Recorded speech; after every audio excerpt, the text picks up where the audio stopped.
2012년입니다. 우리 교회는 5대 핵심 사역을 한 해에 한 가지 주제를 가지고 집중하여서 사역을 해왔습니다. 2008년으로 기억이 됩니다.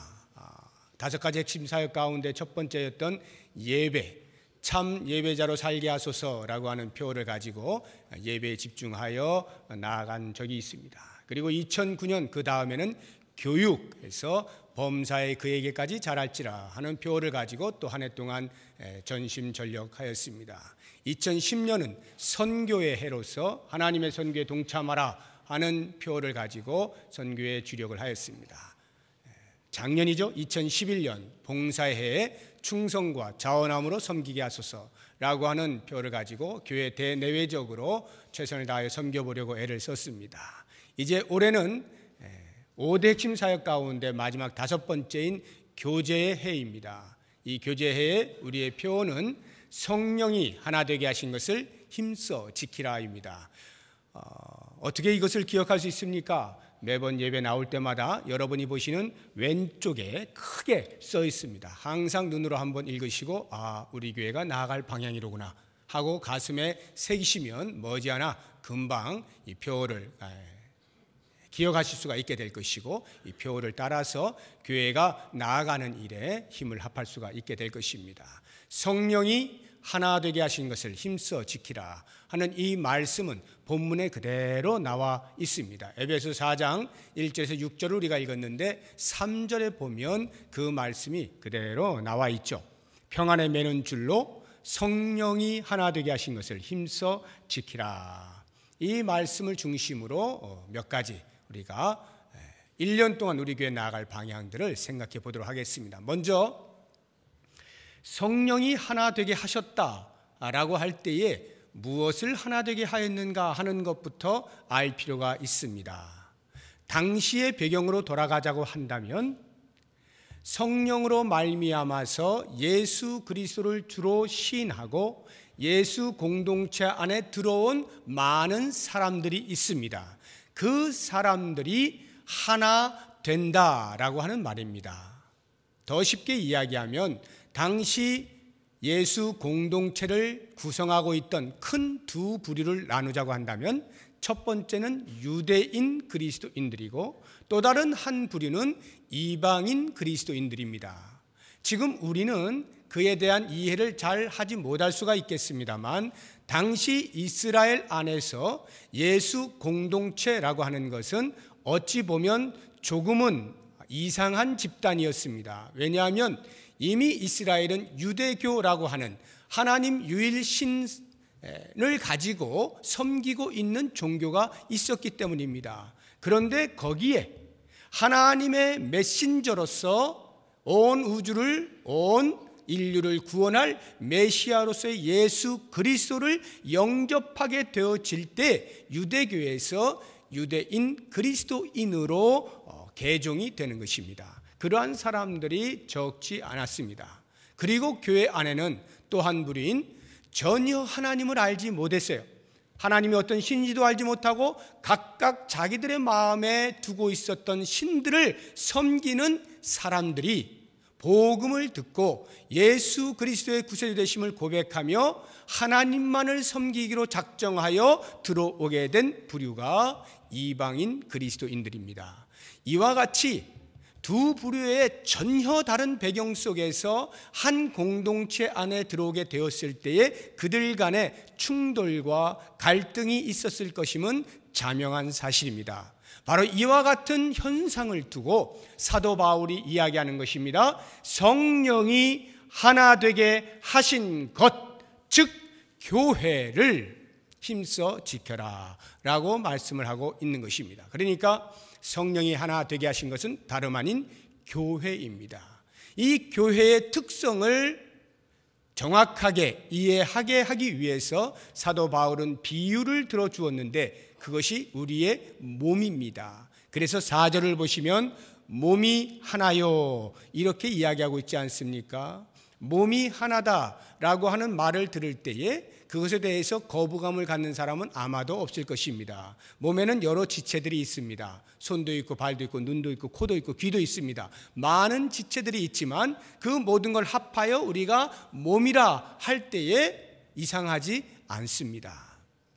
그러므로 사도 바울은 몸이 하나요 라고 함으로써 마치 교회가 이 육체의 몸과도 같다라고 말해주고 있는 것입니다. 그래서 성경은 실제로 우리 교회를 가리켜서 그리스도의 몸이라고 표현을 하고 있는 것입니다. 그리스도를 머리로 하는 우리 모든 그리스도인들은 몸으로서 하나다라고 말씀하고 있는 것입니다.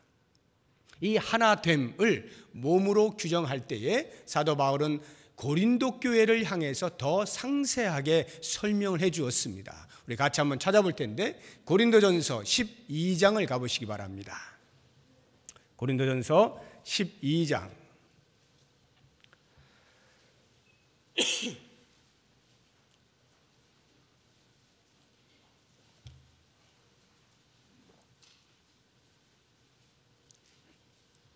12절입니다. 12장 12절.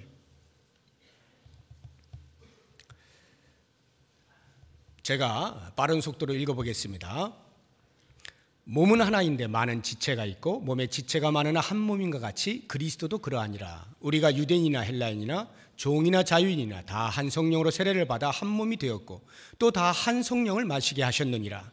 몸은 한 지체뿐만 아니요 여럿이니 만일 발이 이르되 나는 손이 아니니 몸에 붙지 아니하였다 할지라도 이로써 몸에 붙지 아니한 것이 아니요 또 귀가 이르되 나는 눈이 아니니 몸에 붙지 아니하였다 할지라도 이로써 몸에 붙지 아니한 것이 아니니 만일 온 몸이 눈이면 듣는 곳은 어디며 온 몸이 듣는 곳이면 냄새 맡는 곳은 어디냐. 그러나 이제 하나님이 그 원하시는 대로 지체를 각각 몸에 두셨으니 만일 다 한 지체뿐이면 몸은 어디냐. 이제 지체는 많으나 몸은 하나라. 몸은 하나라. 이 몸으로서 교회를 설명하고 있는 것입니다. 다시 말하면 이미 우리가 보고 있는 것처럼 이 자리에 앉아 계신 여러분들만 하더라도 남녀노소가 같이 섞여 있습니다. 빈부, 기천, 유무식을 떠나서 모두가 그리스도를 구세주로 고백하는 사람이라면 누구든지 이 자리에 앉아 있는 거예요. 그러면 이 공동체를 가리켜 그리스도의 몸, 교회라 말하는 것이고 이 교회는 하나입니다. 교회는 하나예요. 우리가 하나라고 말을 할 때 이렇게 오해하시면 안 됩니다. 획일화되어진 하나, 그것이 아니라 통일성으로서의 하나를 말하는 거예요. 몸을 보십시오. 각 지체가 많이 있습니다. 모두가 다 팔이 아닙니다. 모두가 다 눈이 아니에요. 각각의 기능과 위치가 달라요. 그럼에도 불구하고 몸에 붙어 있으므로 하나라고 말을 하는 것처럼 교회의 구성원들은 다양합니다. 배경도 다 다릅니다. 자라온 환경이 다릅니다. 처해 있는 처지도 다릅니다. 그럼에도 불구하고 이 공동체 안에 들어와 있음으로 인하여서 하나라 하는 말입니다. 이것을 가리켜서 통일성이라 그래요. 그래서 영어 번역본을 보게 되면 이 하나라고 하는 번역을 어떻게 놓았냐면 unity 이렇게 번역을 했습니다. 만약에 획일화된 하나라고 했다고 한다면 그것은 unity가 아니라 uniformity 이렇게 번역을 해야 돼요. uniformity, 획일화되어진 하나, 획일성.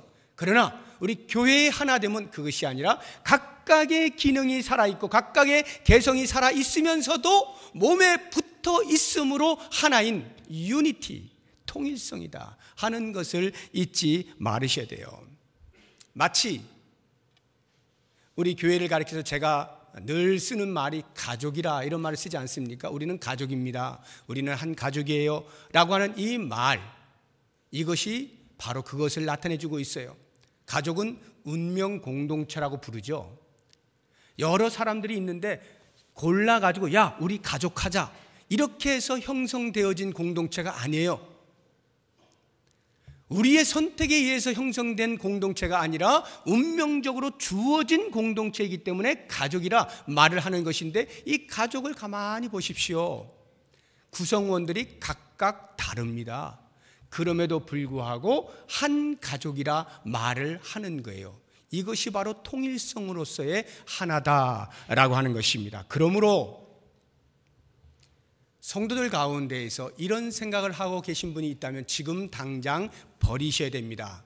신앙생활은 나 혼자 하는 거지 라고 생각을 하시면서 어느 누구의 간섭도 받지 아니하고 오직 내가 하나님 앞에서 신앙생활 하겠노라고 혼자 나와서 조용히 있다가 아무하고도 얘기 안 하고 또 혼자 조용히 집에 가고 하는 것은 교회가 뭔지를 모르는 겁니다. 그래서 관심을 가지려고 하면 부담스럽다라고 말을 하고, 전화하려고 하면 전화하지 말라 그러고, 이런 것은 교회가 뭔지를 모르는 거예요. 그것은 종교 생활을 하겠다라고 하는 뜻인데, 그러한 종교 생활은 기독교에는 맞지가 않습니다. 오히려 불교가 맞아요. 불교는 누가 간섭하지 않습니다. 아니, 간섭하는 것을 원치를 않고 간섭하기를 아무도 기대하지 않습니다. 그냥 홀로 돌을 닦으면 돼요. 그래서 홀로 부처가 되면 됩니다.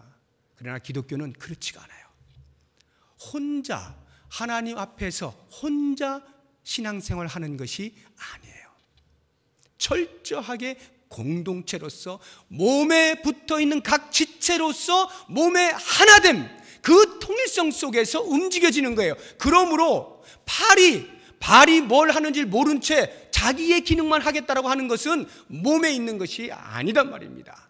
그런 것처럼 우리가 그리스도 안에서 하나라고 말을 할 때에는 피차에 대하여서 마치 가족이 구성원들 사이에 관심을 갖는 것과 같은 그러한 형편으로 각 몸의 지체들이 서로에 대해서 관심을 갖고 돌보아 줌으로 건강한 몸을 세우는 것과 같은 그러한 역할들을 해 나갈 때, 그것이 하나된 교회의 모습입니다. 이러한 교회의 정의를 정확히 알고 나야 그 다음 이야기를 할 수가 있어요. 자, 그러면 이렇게 하나 되게 하신 교회, 과연 누가 하나 되게 했느냐? 성령이 하셨다라고 말합니다. 성령이 하나 되게 하신 것. 이 말의 의미는 이런 게 아니에요. 성부 하나님이 하신 것 아니고, 성자 예수님이 하신 것 아니고, 삼위이신 성령 하나님께서 하나 되게 하셨다, 이 말을 하고자 하는 것이 아닙니다. 사실 교회의 하나됨은 성부 하나님의 오래된 계획의 수립 속에서 진행이 되어 온 거죠. 모든 인류를 구원하시겠다, 당신의 자녀로 삼으시겠다고 하는 그 목적을 가지고 계획 속에서 진행된 것이기 때문에 교회의 하나됨은 성부 하나님의 사역이라 할 수가 있습니다. 뿐만 아니라 그 하나됨을 위하여 직접적으로 몸을 던지신 분이 이위이신 예수 그리스도이십니다. 그리스도께서 십자가에서 못 박혀 죽으심으로 유대인과 이방인 사이에 있던 막힌 담을 허무시지 않습니까? 그리고 하나 되게 만드시잖아요. 그러니까 교회를 하나 되게 만드신 분은 예수 그리스도시죠. 그렇다고 하면 왜 사도 바울은 성령이 하나 되게 하셨다라고 말씀을 하고 있는가? 고린도전서 12장, 우리가 아까 본 그 말씀 3절을 보시게 되면 성령이 하시지 아니하고서는 어느 누구도 예수를 주라 고백할 수 없다라고 말하고 있습니다. 우리가 예수를 주로 고백했기 때문에 예수 공동체 안에 들어온 거잖아요. 그런데 그 일을 누가 하셨느냐? 성령이 하셨단 말이에요. 성령께서 우리의 마음에 감동을 주셔서 우리로 하여금 그리스도를 바라보게 하고, 그리스도가 나를 위하여 죽으셨다는 것을 깨닫게 해 주심으로 구세주라 고백하게 만드셨으므로 그 성령이 하나 되게 하셨다라고 말을 하고 있는 거예요. 뿐만 아니라 초대교회를 바라보게 되면 이미 예수 믿는 사람들, 예수 제자들이 모여 있었습니다만, 그러나 그것을 우리가 정식적으로 말할 때 교회라고 하지는 않습니다. 물론 교회와 같은 형태를 띠고는 있었습니다만, 정식적으로 교회가 태동을 한 것은 그들이 모여 열심으로 기도하고 있을 때에 성령이 임하여 각 사람의 머리 위에 임하게 되었던 그 오순절 성령 강림의 역사가 있을 때로부터 교회는 태동했다라고 말을 하거든요.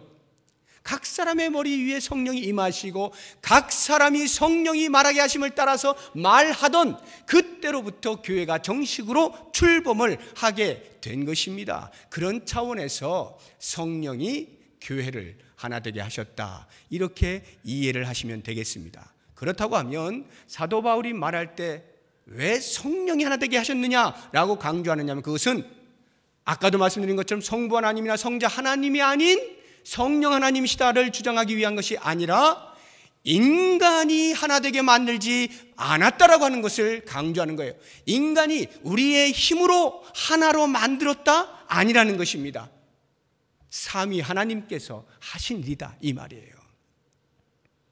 우리 인간들이 아무리 수고하고 애를 쓰고 새끼손가락을 잘라서 피를 묻혀가지고 모두가 피를 떨어뜨리고 우리는 이제부터 한 가족이야, 하나로 살아야 돼, 이렇게 맹세를 한다 할지라도 하나 되지 못합니다. 아무리 노력해도 하나 될 수가 없어요. 만약에 가정을 해서 하나 되었다고 치죠.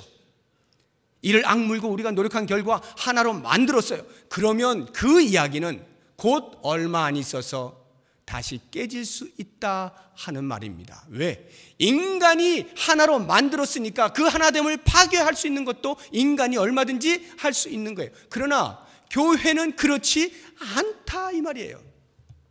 교회는 성령이 하나 되게 하셨으므로 인간이 그 교회를 깨뜨릴 수 없습니다. 절대로 깨뜨리지 못해요. 그러면 우리는 의아해요. 우리의 눈으로 보여지는 현상들, 교회가 분열되어지는 것들, 이것은 어떻게 이해할 것이냐? 여러분, 우리가 깨뜨릴 수 있어요. 우리가 하나 된 것을 붕괴할 수 있습니다. 나눌 수 있어요, 현상적으로. 그러나 궁극적으로 하나님의 시야에서 볼 때에 거대한 우주적 교회는 계속해서 하나로 흘러가고 있는 것을 잊으시면 안 됩니다. 하나님의 사역은요, 인간이 부분적으로 깨뜨린다 하여서 그 하나 되게 하신 교회를 하나님이 절대로 망가뜨리지 않아요. 계속해서 큰 물줄기로 하나로 가는 거예요. 그래서 전 우주적으로 그리스도 안에 있는 모든 사람들은 다 그리스도의 몸으로서 하나로 굴러가는 것입니다. 우리는 그것을 다 볼 수 없다 할지라도, 현상적으로 그와 반대되는 것들을 본다 할지라도 하나님의 시각에서는 여전히 큰 물줄기가 하나로 가고 있는 거예요. 바로 그와 같은 사실을 알게 되어질 때 그 다음 우리의 할 일이 무엇인가를 깨닫게 됩니다. 절대로 놓치지 아니하시고 실수하지 아니하시고 하나 된 것을 움직여 가시는 하나님이라고 할 때 그 안에 있는 우리들이 해야 할 일은 무엇인가? 넋놓고 있으면 되나? 아무것도 안 하고 팔짱 끼고 있으면 하나님이 다 하실 것이니까 그냥 그렇게 가면 되나? 아니요. 그 다음 사도 바울이 말하잖아요. 성령이 하나 되게 하신 것을 어떻게 하라고요? 힘써 지키라, 이렇게 말하잖아요. 우리가 할 일 하나 되게 만드는 것 아닙니다. 그러나 하나 된 것을 힘써 지키는 것은 우리의 몫이에요. 하나님은 우리에게 하나 되기를 노력하라고 말씀하시지 않아요. 이미 성령 하나님께서 그것을 해 놓으셨어요. 그리스도 안에서 완성시켜 놓으셨어요. 그러면 하나 되어진 우리들이 해야 할 일은 그것을 힘써 지키는 것입니다. 유지하는 것입니다. 발전시키는 거예요. 이게 무슨 말인가? 이미 하나가 되었는데 뭘 힘써 지킨다는 말인가? 혹시 이해가 되지 아니하시는 분이 있을는지 모르겠습니다. 다시 본문을 가보면 에베소서 4장 1절을 보십시오. 그러므로 주 안에서 갇힌 내가 너희를 권하노니 너희가 부르심을 받은 일에 합당하게 행하여, 너희가 부르심을 받은 일에 걸맞는 생활을 하라는 뜻인데, 부르심을 받은 일이 무엇인가? 크게 두 가지입니다. 하나는 하나됨이라고 하는 것이고요, 또 다른 하나는 이제 나중에 나옵니다만 거룩이라는 것입니다. 교회의 모습은 하나됨과 거룩인데요, 바로 이 부르심에 합당한 생활을 하라, 이 말이 곧 하나됨을 힘써 지켜라 라고 하는 말인 것입니다. 한번 생각해 볼까요? 제가 가족을 운명 공동체라 했습니다. 이미 하나가 된 것입니다. 하나인 가족이지만 이 안에도 여러 지금 가정들이 있어요. 각 가정을 살펴보십시오. 모두가 똑같은 수준의 행복을 가지고 있습니까? 그렇지 않아요. 어떤 가정은 좀 더 행복해요. 어떤 가정은 좀 덜 행복해요. 어떤 가정은 불행하다고 생각하면서 사는 가정도 있어요. 왜 이런 차이가 날까요? 전부 가정으로서 하나 되어 있는 상태인데 왜 그런 일이 벌어질까요? 가족 구성원들이 그 하나 된 것을 힘써 지키는 여부에 따라서 행복의 정도가 달라진다 이 말입니다. 구성원들이 각각의 자 우리는 이제 하나야, 운명 공동체로 살아가고 있어, 피차에 노력하자, 지키기로 애쓰자라고 해서 구성원들이 서로 노력을 하게 될 때 그 가족은 훨씬 더 행복을 창출해낼 수 있어요. 그런데 그거 안 하고 그냥 각자 알아서 그냥 어차피 우리는 가족이야, 어차피 우리는 하나야 하고 아무런 신경도 쓰지 아니하고 자기 마음대로 살아가면 그 가정은 틀림없이 형편없는 가족이 되어붙이는 것입니다. 사람들에게 인정받지 못하고 때로는 손가락질을 받을 수밖에 없는 지경에까지 이르게도 되는 거죠. 놀랍지 않습니까? 하나인데도 불구하고 어떻게 지켜내느냐에 따라서 그 가족의 행복도와 건강도가 달라지는 것입니다. 사도 바울이 말하는 것이 바로 그것이에요. 우리는 성령 안에서 이미 하나 되었습니다. 그리스도 안에서 그리스도를 믿는 믿음으로 말미암아 하나인 신앙 공동체를 형성했어요. 그런데 이 공동체가 얼마나 건강하고 얼마나 하나됨을 유지할 수 있느냐라고 하는 것은 이 안에 구성원으로 있는 성도 한 사람 한 사람이 얼마만큼 애써 노력하느냐에 달려 있는 것입니다. 바로 여기에 교제라고 하는 것이 왜 교회의 본질적인 핵심 사역이 되어야 하는가 하는 이유가 들어있는 것입니다. 우리가 교회에서 예배라든가 교육이라든가 선교라든가 봉사와 같은 것들은 교회가 마땅히 해야 돼라고 하는 교회의 어떤 본질적 사역과 밀접하게 관련이 되어지고 쉽게 이해가 됩니다. 워낙 그런 것들을 많이 들어왔고 관련 지어왔고 행동해 왔기 때문에 그렇습니다. 그런데 교제라고 하는 말을 들으면 그것이 뭐 교회가 해야 하는 일인가 이런 생각이 들 수가 있어요. 한 번도 그 부분에 대해서 개발해 본 적이 없어요. 강조해 본 적도 없어요. 그냥 우리는 한 형제 자매입니다. 우리는 가족입니다. 서로 사랑합시다. 이런 말들은 많이 했지만 정작 교회가 왜 교제라고 하는 것을 사역의 하나로서 힘써야 되느냐라고 하는 이유를 정확히 알지 못하는 거예요. 오늘 말씀이 그것을 우리에게 증명해 주고 있는 것입니다. 하나 되게 하신 이 교회 그리스도의 몸을 건강하게 세우기 위하여 힘써 지켜내는 이 행위를 가리켜서 교제라고 말을 하는 것입니다.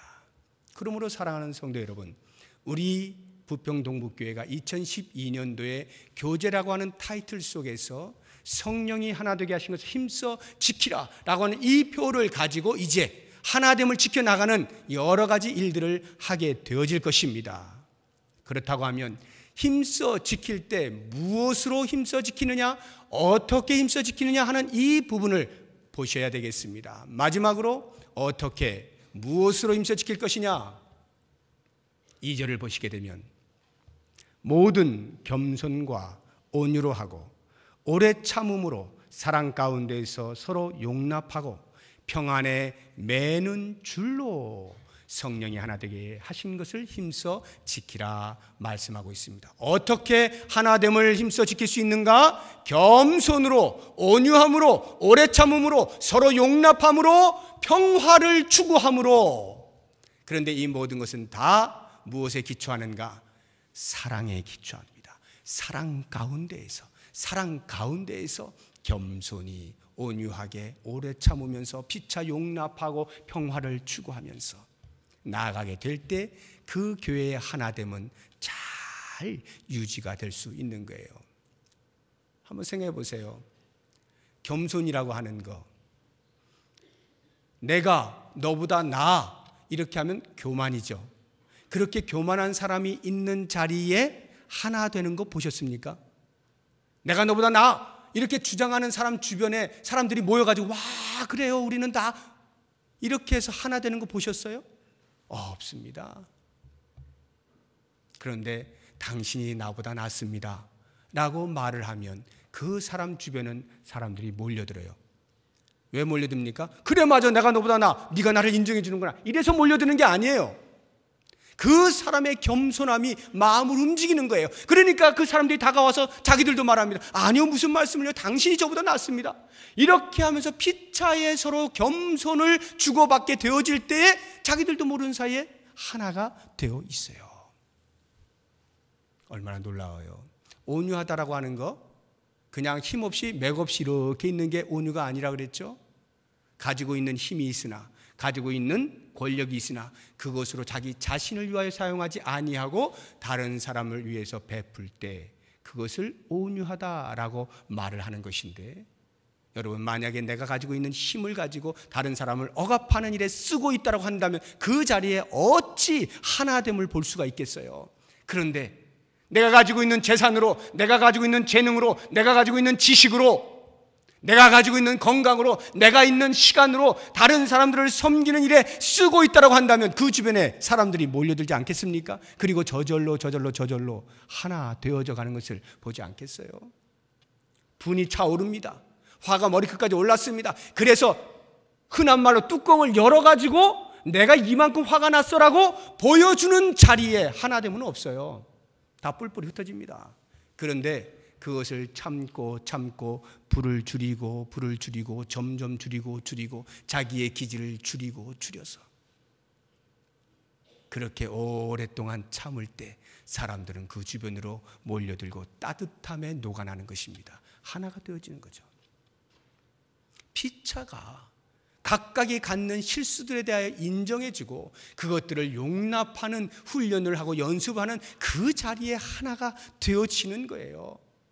무엇보다도 어찌하든지 내가 있는 그 자리에 평화가 있기를 소망하면서 그 평화를 창출하기 위하여 애를 쓰는 사람들이 있는 곳에 하나가 되는 것이지, 무작정 자기의 기질대로 나가서 깨뜨려버리는 곳에 어찌 하나가 있을 수가 있겠습니까? 이 모든 것들이 사랑에 기초하여 나타나게 될 때에 교회의 하나됨은 잘 지켜질 수가 있게 되는 것입니다. 그러므로 교회가 어떻게 하나 되느냐? 교회의 하나됨을 지키는 것은 구조가 아닌 것을 알게 됩니다. 프로그램이 아닌 것을 알게 됩니다. 우리의 인격과 우리의 성품이 하나됨을 유지한다는 것 깨달으시기 바랍니다. 겸손하고 온유하고 오래 참고 서로 용납하고 평화를 추구하는 이와 같은 우리의 성품이 교회의 하나됨을 발전시켜 나갈 수 있는 것입니다. 물론 그렇다고 해서 구조가 중요하지 않은 것 아닙니다. 프로그램이 중요하지 않은 것 아니에요. 그런 우리가 갖는 구조와 프로그램들이 이와 같은 우리의 인격과 성품을 잘 발현할 수 있도록 만드는 장이 되어질 때 그 구조와 그 프로그램은 대단히 중요한 것이 됩니다. 가치 있는 것이 돼요.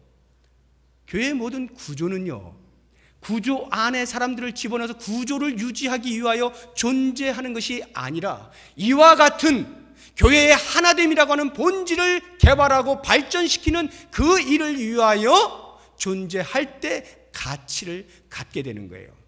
그러므로 사랑하는 성도 여러분, 2012년 우리 교회가 성령이 하나 되게 하신 것을 힘써 지키라는 이 표를 가지고 이제 왜 교회가 하나인가를 알고 그 하나된 교회를 어떻게 힘써 지켜야 하는가 하는 부분에 대해서 1년 동안 훈련하고 연습을 하게 될 것입니다. 때로는 우리가 등반을 통해서 그러한 것들을 연습할 것이고 때로는 체육대회를 통해서 하게 될 거예요. 여러 가지 프로그램들을 준비하고 함께 하게 될 것입니다. 다시 한번 말씀드리지만 그 프로그램 자체가 우리에게 하나됨을 보장해 주지 않습니다. 다만 그 프로그램은 우리로 하여금 그와 같은 성품이 되어질 수 있도록, 그와 같은 성품이 발현되어질 수 있도록 마련한다 하는 차원에서 중요한 거예요. 그러므로 예를 들어 체육대회를 한다라고 할 때 머리가 깨지도록 피 튀기게 1등 하려고 하면 이미 그것은 체육대회 안 하는 게 나은 거죠. 하나됨을 깨뜨리잖아요. 그 체육대회가 하나됨을 위해서 존재하고 있는데 하나됨을 깨뜨려요? 그러면 안 하는 겁니다. 올해 우리 체육대회가 있어요. 어떻게 해야 될까요? 머리를 들이밀고 피차에 1등 하려고 애를 쓰는 것이 아니라 허허허허 웃으면서 서로가 즐거워할 수 있는 것이 무엇인가를 바라보면서 그것을 위해서 때로는 내 양보가 필요하면 양보를 내어놓는 겁니다. 때로 내가 그래 필요하면 하는 겁니다.